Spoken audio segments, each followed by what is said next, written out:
Why, hello. Your name's Esoteric too? That's amazing. What a coincidence. I'm the host talking with famous people, and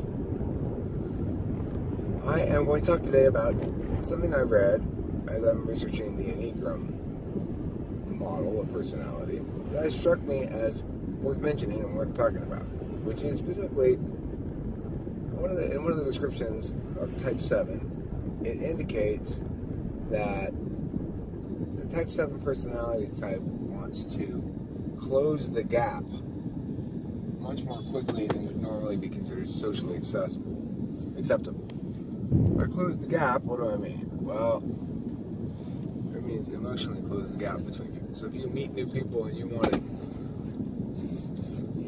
to engage with them for some reason or in some way, then it's a weird light. Then the ENTP doesn't really respect, acknowledge, or understand these sort of time frame boundaries that people have. Well, it takes a while to get close to someone. Why?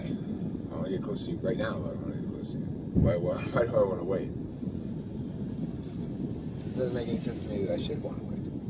But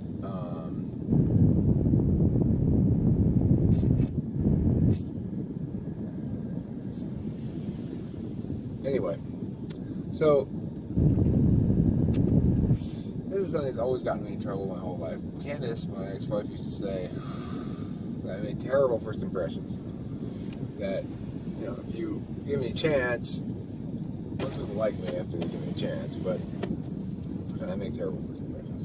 Well, that makes sense. This makes sense why. I'm trying to always rush the process. It's a little dance you're supposed to do. I just try to bypass that dance entirely. Because it's a waste of time. But also because I'm impatient to get to whatever it is I'm trying to get to, right? So if I have, my goal is to,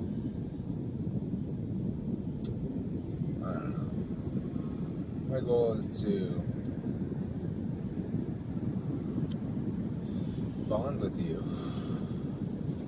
over a shared emotional past.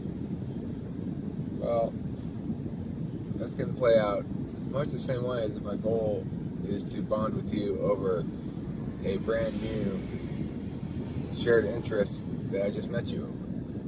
It's going to play out much the same way. Which is to say, let's both not be detached.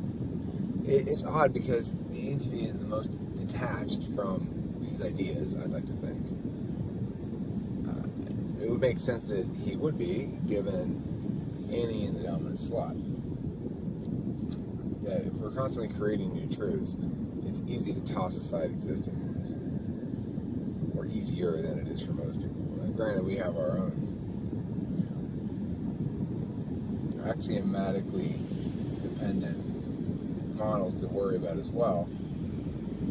But it doesn't mean that it bothers the ENTP too much, because we don't rely on those models for very much. We rely on them for entertainment more than anything else. So it doesn't hurt too bad when we discovered that we kind of have to toss one of them aside. Or just pull back from it. Just sort of, well, it's just before, or whatever.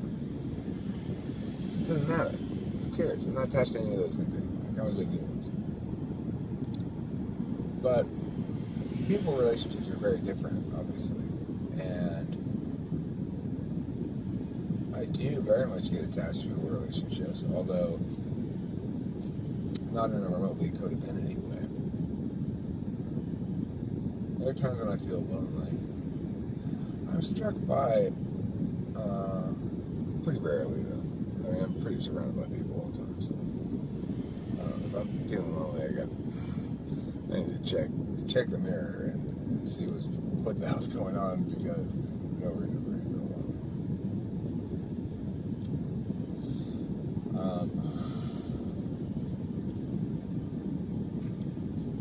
But yeah, that happens like when I was not home at night, about dinner time. I want to eat something, and I don't know who to eat dinner with, then I feel lonely for a second. Usually I call somebody up. Usually I find somebody to go to dinner with. Somebody to eat dinner by myself. It's okay to be by yourself for a few minutes there. I'm actually by myself all the time, but it doesn't feel like I'm by myself because you're only by yourself when you're not working on something. I think that's fair. Anyway, I gotta stop. I gotta take this call. 5-minute video.